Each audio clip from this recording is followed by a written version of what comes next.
الحمد لله رب العالمين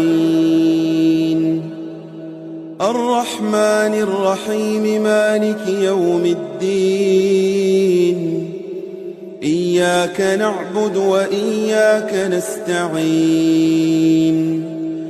اهدنا الصراط المستقيم صراط الذين أنعمت عليهم غير المغضوب عليهم ولا الضالين۔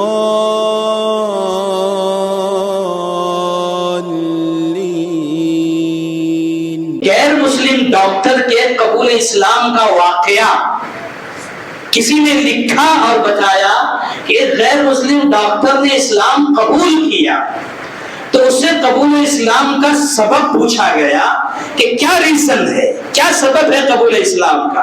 وہ غیر مسلم ڈاکٹر جو اب مسلمان ہو چکا تھا اس نے کہا میرے قبول اسلام کا سبب میرے ایک مسلمان دوست کی ایک نیکی ہے۔ کیا نیکی ہے؟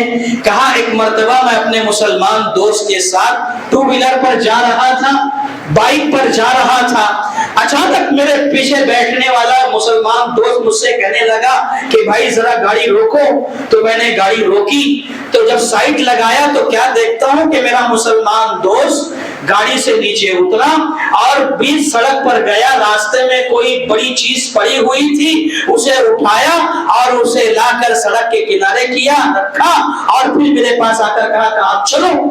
تو غیر مسلم ڈاکٹر نے کہا، میں نے اس سے پوچھا کہ تم نے یہ کیا کیا؟ میں سمجھا تمہیں کوئی دوسری ضرورت پیش آئی ہے۔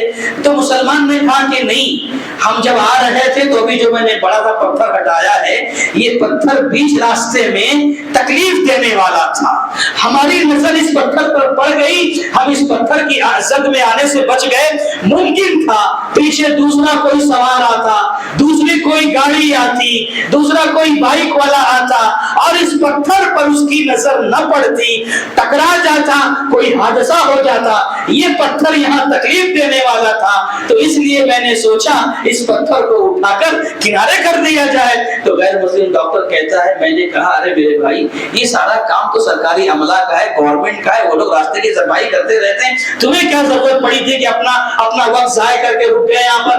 کہا کہ نہیں، یہ صرف میرا نہیں، ہر مسلمان کا کام ہے، ہر مسلمان کا کام ہے۔ اور ہمارے نبی محمد رسول اللہ صلی اللہ علیہ وسلم نے یہ تعلیم دی ہے کہ اماطۃ الاذى عن الطریق، کہ راستے سے تکلیف دہ چیز کو ہٹانا ایمان کی شاخ ہے، ایمان کی برانچ ہے، اس لیے میں نے اسے ہٹایا ہے۔ وہ غیر مسلم ڈاکٹر کہتا ہے جب میں نے یہ سنا تو میں دنگ رہ گیا کہ 1400 سال پہلے کوئی نبی آیا اور اس نے ایسی ایسی بے مثال تعلیمات دی ہے۔ تو کہتا ہے یہ سن کر میرے دل میں اسی دن محمد کی صلی اللہ علیہ وسلم عظمت بیٹھ گئی اور میں نے سیرت کا مطالعہ کرنا شروع کر دیا، اور وہ دن آیا کہ اللہ تعالیٰ نے میرے سینے کو اسلام کے لیے کھول دیا اور میں مسلمان ہو گیا۔ تو میرے بھائیوں دیکھو، وہ مسلمان شخص جب اس راستے سے پتھر ہٹا رہا ہوگا تو اس کے حاشیے خیال میں بھی بات نہیں رہی ہوگی اس کا یہ پتھر ہٹا دینا کسی کی ہدایت کا سبب بن جائے گا۔ آپ سوچو، نیکی چھوٹی سی ہے، پتھر کا ہٹا دینا، لیکن رزلٹ کتنا بڑا آ گیا۔ دیکھو وہ شخص ہدایت پا گیا، اب سبحان اللہ وہ شخص جب تک نماز پڑھے گا، عبادتیں کرے گا، روزے رکھے گا، اس سے اولاد ہوگی، اولاد مسلمان رہے گی، نماز پڑھے گی، ایک سلسلہ چل پڑا، اور جب تک اس کے خاندان والے اسلام پر عمل کرتے رہیں گے اس بندے کو اجر ملتا رہے گا۔ یہ رزلٹ آیا۔ تو چھوٹی دکھنے میں، نیکی دکھنے میں چھوٹی ہو سکتی ہے، لیکن انجام کے اعتبار سے کتنی بڑی ہو جائے ہم اس کا تصور نہیں کر سکتے۔ اسی لیے میرے بھائی میں یہ پیغام دینا چاہتا ہوں کہ ہم میں سے بہت سارے بھائی جو لوگ مالدار ہیں، صاحب حیثیت و ثروت ہیں، لوگوں کی مدد کرتے ہیں، تعاون کرتے ہیں، کرتے رہو، چھوٹا ہی صحیح کرتے رہو، ہیلپ کرتے رہو، مدد کرتے رہو، بہت بڑا اجر ملے گا آپ کو. اور خاص طور پر خرچ کرنے کے سلسلے میں ایک بات یہ بتا دیں آپ کو کہ ہمارے بہت سارے بھائی لوگ ہیں جو الحمدللہ مساجد ہیں, مسجدوں میں مدرسے چلتے ہیں, مسجدوں کے اخراجات ہوتے ہیں, بہت ساری چیزیں ہیں, اور تعلیم تعلم کا معاملہ ہوتا ہے, اسلام کی تعلیم دی جاتی ہے. اگر آپ طالب علم پر خرچ کرتے ہو, اگر آپ کسی طالب علم پر خرچ کرتے ہو, مدرسے پر خرچ کرتے ہو, تو یاد رکھو اس خرچ کرنے کی وجہ سے اللہ آپ کی روزی میں مزید برکت عطا کرے گا. کیا دلیل ہے اس کی؟ پیارے نبی محمد رسول اللہ صلی اللہ علیہ وسلم کے پاس ایک شخص آیا اور کہتا ہے اللہ کے نبی, میرا ایک بھائی ہے جو روزانہ آپ کے پاس آ کر آپ کا درس اٹینڈ کرتا ہے, آپ کے پاس آ کے کتاب و سنت کی جو بھی تعلیمات ہے وہ حاصل کرتا ہے. اللہ کے نبی دن بھر یہی رہتا ہے, وہ اس کا جیب خرچ, اس کے کھانے پینے کا خرچ اللہ کے نبی میں ہی برداشت کرتا ہوں, اس سے کہو وہ بھی ذرا کچھ کام کاج کرے, مجھ سے نہیں ہوتا اب دینا.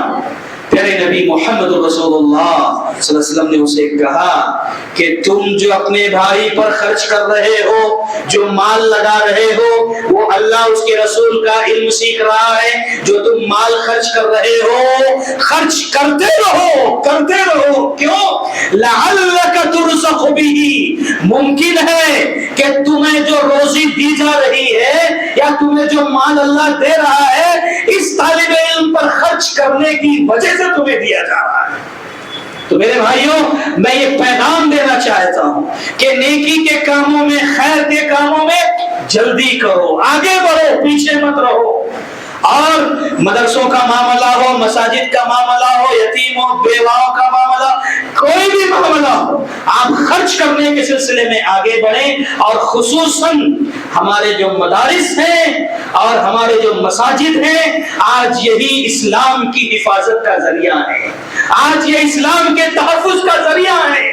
اگر آپ چاہتے ہو کہ آپ کا اسلام, آپ کا دین محفوظ رہے, سلامت رہے, تو اللہ کی قسم ہے اپنے مدرسوں کو, اپنی مسجدوں کو بچا لو, اپنے مدرسوں کو, اپنی مسجدوں کی حفاظت کر لے جاؤ. اللہ سے دعا کرو کہ اللہ تعالی ہم تمام کو اعمال صالحہ کرنے کی توفیق عطا فرمائے.